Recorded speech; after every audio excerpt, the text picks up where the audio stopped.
Because you're So what legal. if I get asked what conference am I in? What do I say? We're independent. I say some smart person is going to freaking bait me into that question. There's your chance to talk about campus. It's your campus backdrop. Oh, there it is.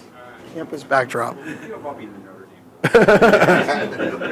Fire away. All right. You want to lead off? I'll start, Ken. Hi, Kenny Hodrobino, Devil's Digest.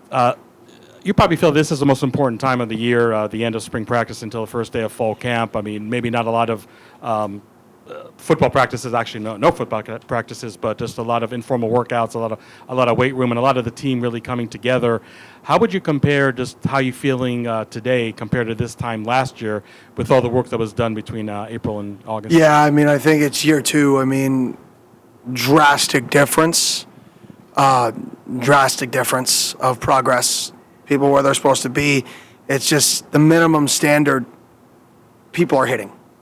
Whereas before, we were fighting to hit a minimum standard. Like, a team rule is a minimum standard.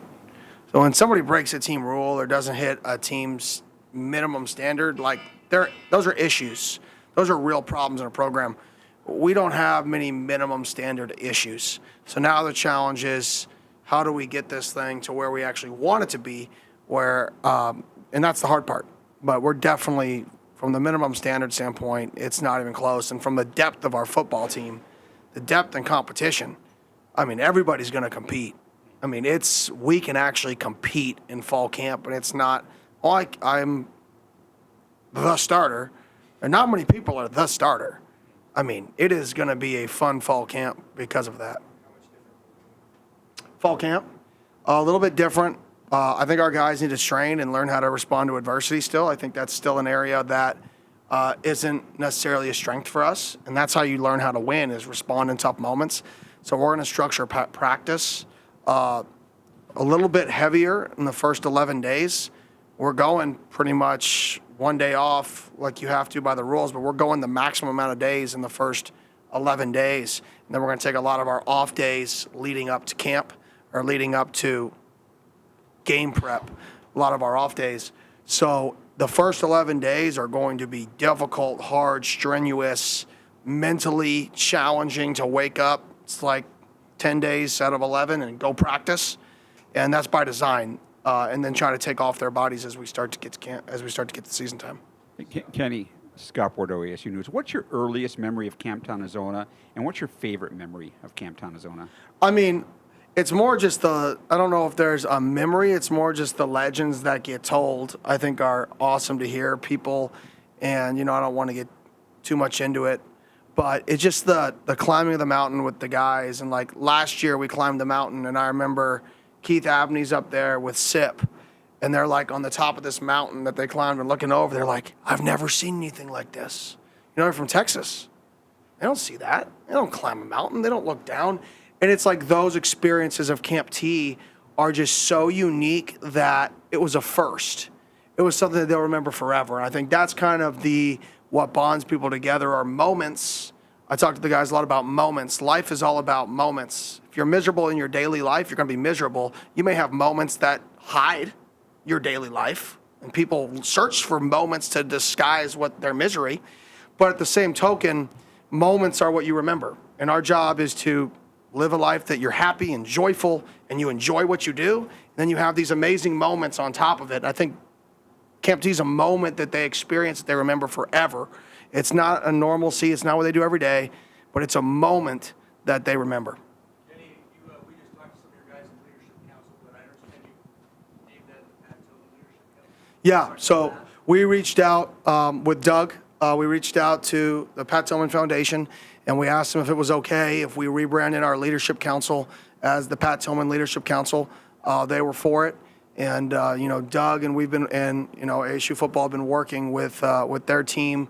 We're going to develop a patch to put on our players' jerseys that says they're on the Leadership Council, something around Pat Tillman, so everybody knows. And the purpose for that is when you create something like that, every single start of game or sometime within a game, that TV crew is going to say, what's the patch? And they're going to put a Pat Tillman on the screen. They're going to put 10 or 12 or 8, depending on the year, people. And it's going to be a way that he gets honored in every single football game we play. Any company decide on They get voted on it. So our players completely vote on it. This year we did 10 guys voted, and then the 2 highest young guys that were voted. So we always have some young people in the program. Some young guys, freshmen and sophomores, got voted in the 10 as well. So, but we'll always have a mix of youth and a mix of vets. That number will change every year, how many are in it. To be honest, it's fairly decided by how tight the votes are. If 2 people are 2 votes apart between 6 and 7, we're going to carry 7. If there's a big gap between 6 and 7, well, then 6 is the stopping point. It's kind of going to fluctuate year by year because I don't think one vote should dictate if somebody is ruled as a leader or not. So it's going to kind of fluctuate year in and year out a little bit. Coach, how important is it for you to keep teaching these kids about Pat Tillman and what he meant to this institution, and also just to keep honoring him in different ways? Yeah, I definitely think we should honor him. I mean, we have a statue out in front, but I think that what I've learned is we're getting an era where, I mean, kids are 16, 17, 8 years ago. That was a long time ago. How do we make sure people are still being educated on what he did? And I think this is a way that it gives TV networks and it gives people an opportunity to then spend 20 seconds reminding the next future of Sun Devil football fans, anybody who's watching us play. It reminds them and maybe teaches an 8-year-old who Pat Tillman is, because they're saying, "Daddy, what's that stand for on the patch?" So I just think it opens up an opportunity for people to continue his legacy. And I think it's huge because, I mean, we talk about leadership, that's what it's about. And what better person to be the name of your leadership team than Pat Tillman? I mean, it just makes, some things make too much sense. You talked about, guys are going to compete. There's a lot of competition at position. How healthy is that for a program? Oh, it's very healthy. It's very unhealthy when people are comfortable. You got to be uncomfortable, regardless of what you do. I mean, you guys are all in here and you guys are all friends, but y'all compete against each other. Hey, that's just the reality. Like, you want to get more clicks than you and you and you. That's the job. But it's healthy. Like, you got to have healthy competition in life, not just football. Everything you do forever. And if you can't have a healthy competition, it's going to come back to bite you eventually when you get into the real world. So we're going to compete our butt off. It's going to be a harder fall camp. We've planned it for that. Our guys have trained for that. We've trained harder this year because we've gotten there, because the standard's been raised. So I'm really excited to push these guys to the breaking point. What do you expect from the leaders? I expect them to hold other people accountable. So everybody knows it's the adult, the famous, or whatever. Coaches lead good teams, players lead great teams, right? It's the saying, but it's true. And it's easy to say that. It's hard to actually to do it. So I expect the leaders to take the program where we're at, the minimum expectation of where we're at, and raise the standard. And I'll give an example. We were running the other day, and the last run of the day, we had to run a perfect 5. We already finished the work, and I'm like, all right, just everybody run a perfect 5 yards. We give a cadence. We try to get you to jump outside. Just don't jump off sides when you're tired. Run 5 yards full speed. So Coach Joe brings everybody up, and he tells them the drill. They have to tell the team, practice communicating. It's another thing we ask them to do. They have to communicate it. What was funny is they were both told run 5 yards. Okay, well, the standard is we run 2 extra, 2 more in everything we do, which means 7. So I thought they were all going to go back and say, guys, it's 5 yards, we got to run 7 yards. They both went back, and they both ran 40 yards. There it is. So the standard wasn't set by us. The standard was set by them, and that's what good teams do. And it's not just that, it's how do we run to the ball. I can harp run to the ball and say, oh, well, you're not going to play if you don't run to the ball. Great. But you still got to play your best players, right? So who is holding that guy accountable to say, run to the freaking ball? And I think that's where we're looking for, number one, is can you communicate and can you hold a standard and you're not scared to hold that standard when it's not being upheld? And then, Coach, when you look at the – oh, sorry. Hey, Coach. Hey. In a deep wide receiver room, what was it about Melquan that you felt helped separate himself that his peers voted him as a leader? Yeah, consistency. I think he's so consistent. Like, honestly, I don't know, like, how most people, there's like a little few different versions of him. Like, that person, he tired. Don't talk to him, right? Everybody has different little versions of themselves. I've never seen a different version of him. He is the exact same person, comes to work every day, Mr. Reliable, smart, helps people, right? I think it's that consistency that that position group leaned on and the team leaned on when they voted him in. And then, Coach, defensively, I know obviously second year under Coach Ward's system and guys are just chomping at the bit to get back on the field. But what do you expect from the defense overall? Yeah, I expect us to run to the football, and I expect us to get takeaways this year. That's two things I'm harping on: is run to the football, create takeaways, and obviously we want to be a more physical football team. I think part of that is recruiting. At the end of the day, football is a lot of physics, and last year the physics weren't in our favor. I think this year, we match up from that's a 260-pound guy versus a 310-pound guy. That doesn't work out too well very often. I think we match up physically, and now it's the effort, and there's the mindset of we have to get the ball back. And defense is, in my opinion, harder than offense because all it is a series of responses to adversity. You have to be so mentally tough to be a good defense because a team can drive 85 yards, and you make one good play, and it's for naught. And I think that's the part about defense that we're really harping from a mental side, not physical. Hey, Coach. Damon Allred, Arizona Sports. How open is the quarterback competition? What are the boxes that they need to check to earn that spot? Open. Yeah, open. And boxes to learn to check. You got to lead. We already know the guys. I think all the guys in that room are workers and care. And that's a big thing for me is like your consistent work ethic. I think all the guys in that room right now are consistent. And that's one of the best factors of a quarterback is can you consistently, care? Is it not up and down? And I think our guys care. So now it's can you run the offense? Sounds stupid, right? Can you not make mistakes, right? Can you mitigate mistakes? And then can you make special plays? Make the play you're supposed to make. Don't make critical plays, negatives. And then what's your X factor? When the play sucks, we call a bad call, when the right guard gets beat, when the running back mixes a pass pro, what happens? Is it 2nd and 18? Is it 2nd and 10, right? Or is it 2nd and 4? I don't know. You can't coach those moments, and that's 25% of the football game. Are moments that are just X factor moments. So hard to find in practice because quarterback's not live. It's the hardest part to find. And sometimes that's why some guys aren't starters and they go in the game mid-season and they're superstars because you can't, it's really hard to find the X factor piece of the game. You can find the other 75% in practice.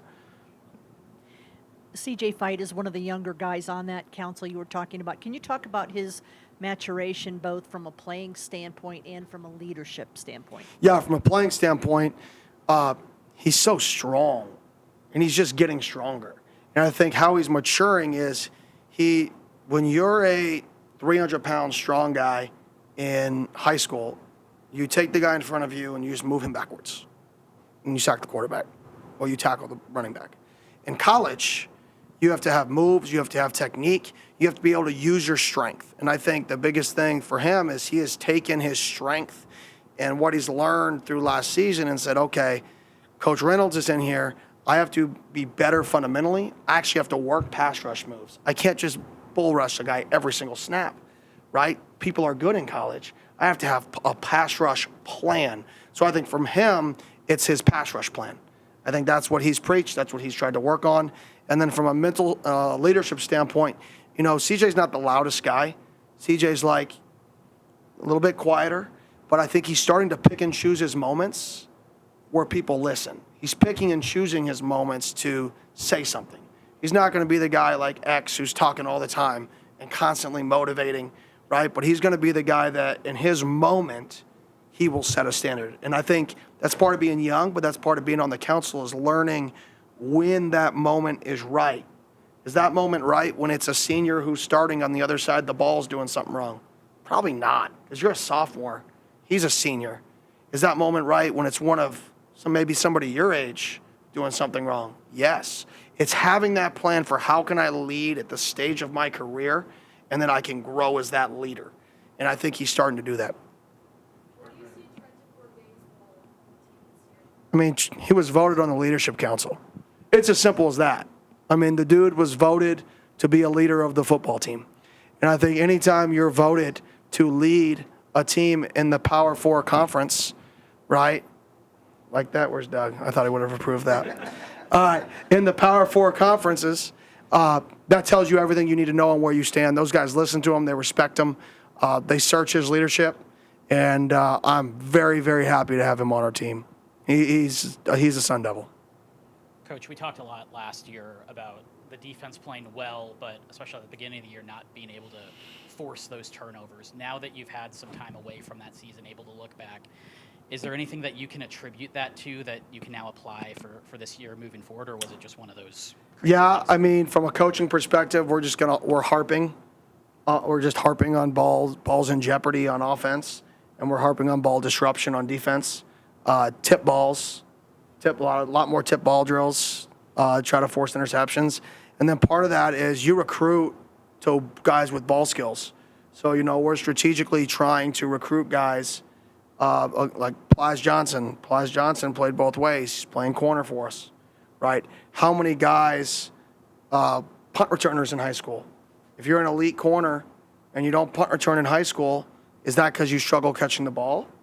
Right? You better be the punt returner if you're an elite corner and elite athlete. So we're trying to recruit to more guys in the back end in general with ball skills to create turnovers, because it's difficult to coach somebody's ball skills. You can coach it and train it, and yeah, you can get better at it. But those guys that have natural ball skills to play on offense and you put them on defense, those are guys that can be dynamic in the back end. And I think we're recruiting to that, and we're harping on it more as a staff.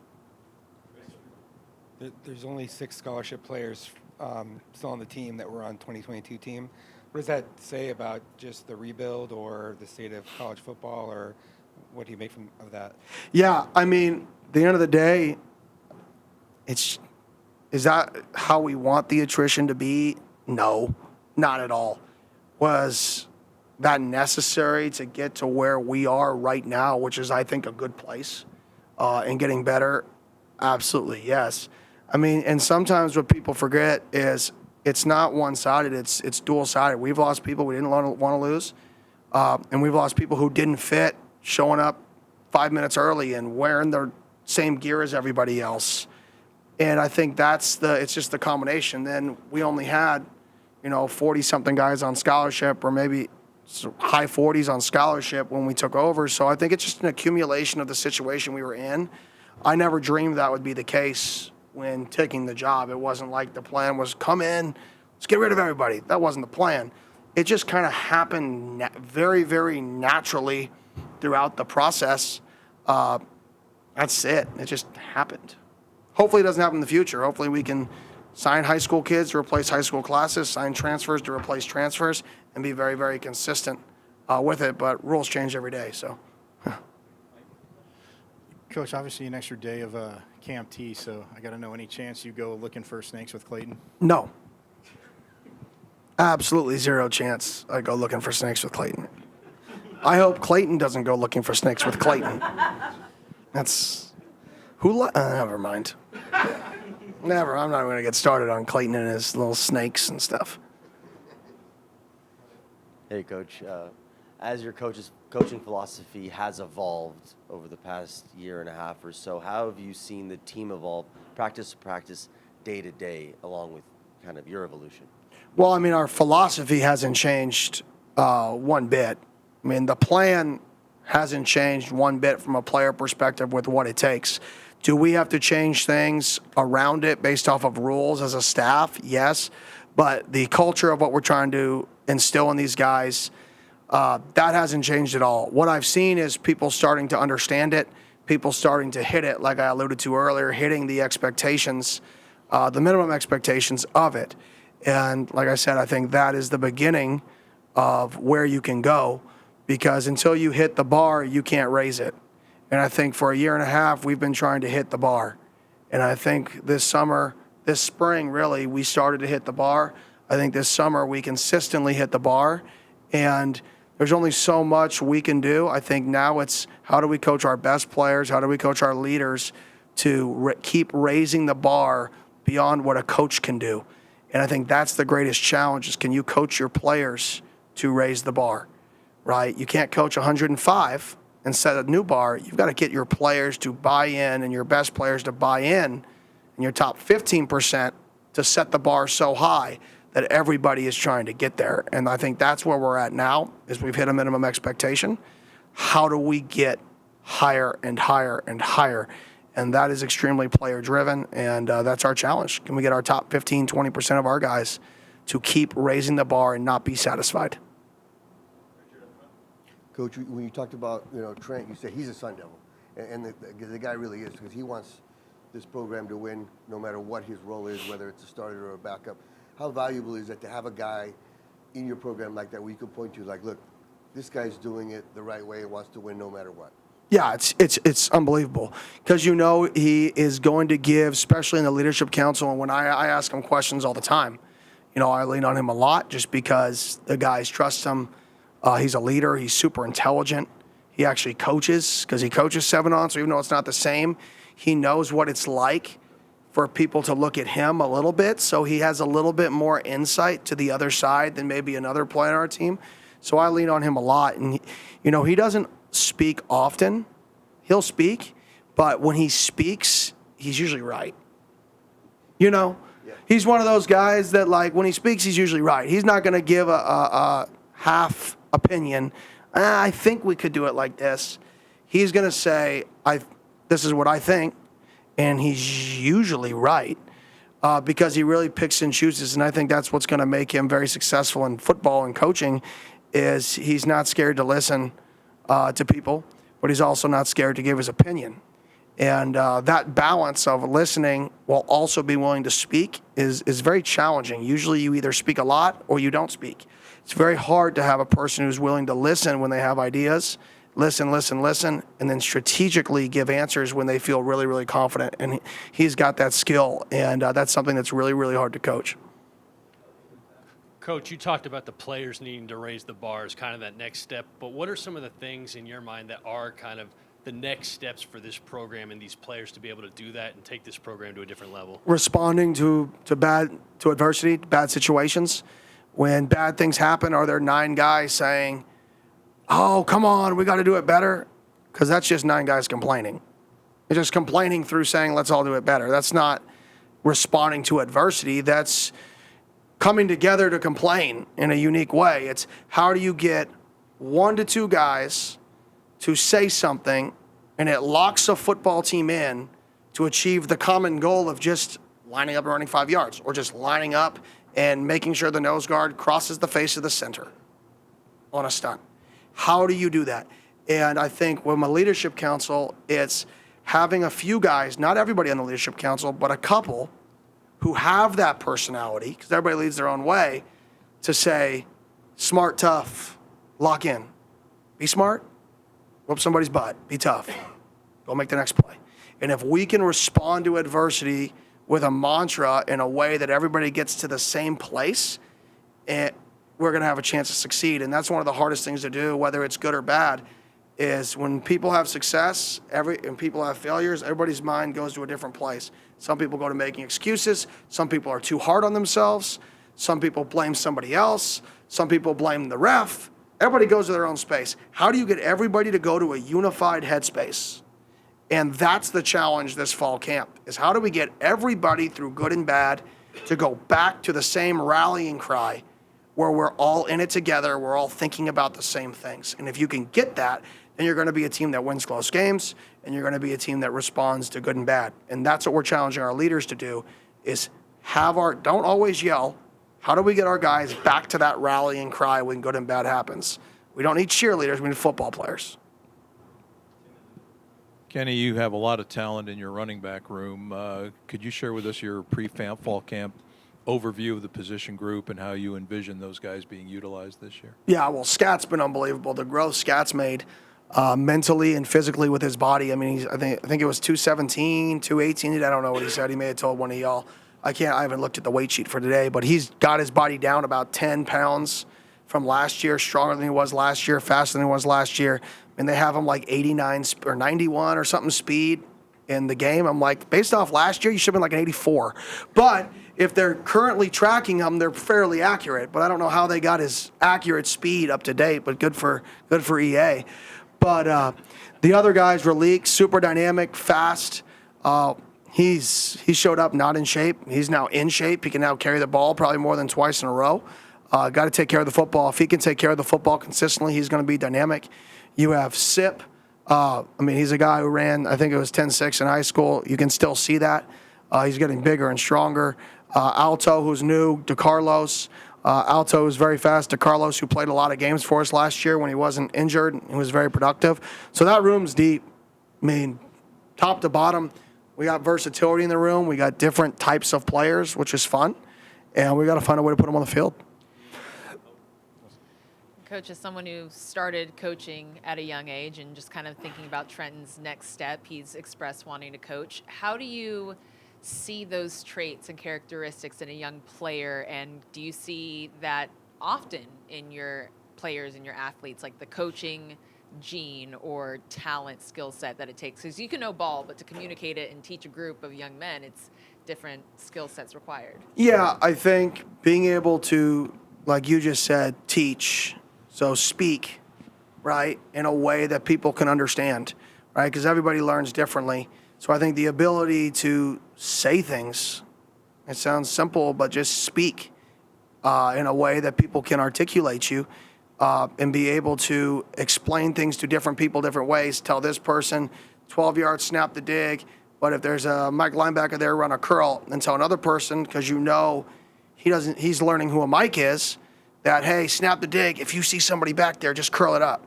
To be able to speak and teach in different ways and get the same thing accomplished. Everybody wants to speak unified languages, but I think great coaches can adapt how they say the same thing to different players to get them to learn the same thing a different way. And I think Trenton's smart enough to do that. And I have seen him do it with people. They coach a guy a little different way, but it's getting the same result to his own wideouts. And then you combine that with, intelligence. He's smart, and he's smart. So that's a positive for him, right? Kenny, this is a time of year where the media likes to talk about the burning questions going into fall camp. And maybe there's some hyperbole to that, but would it be fair to say that one quote-unquote burning question is the left tackle position, because it seemed coming out of spring practice it is somewhat unsettled? Yeah, I think a lot of the spots, I don't think 100% left tackle is always, it's a top 3 position on the football team. That's why they pay it in the NFL, top 3. It's always a burning question, who's going to play there.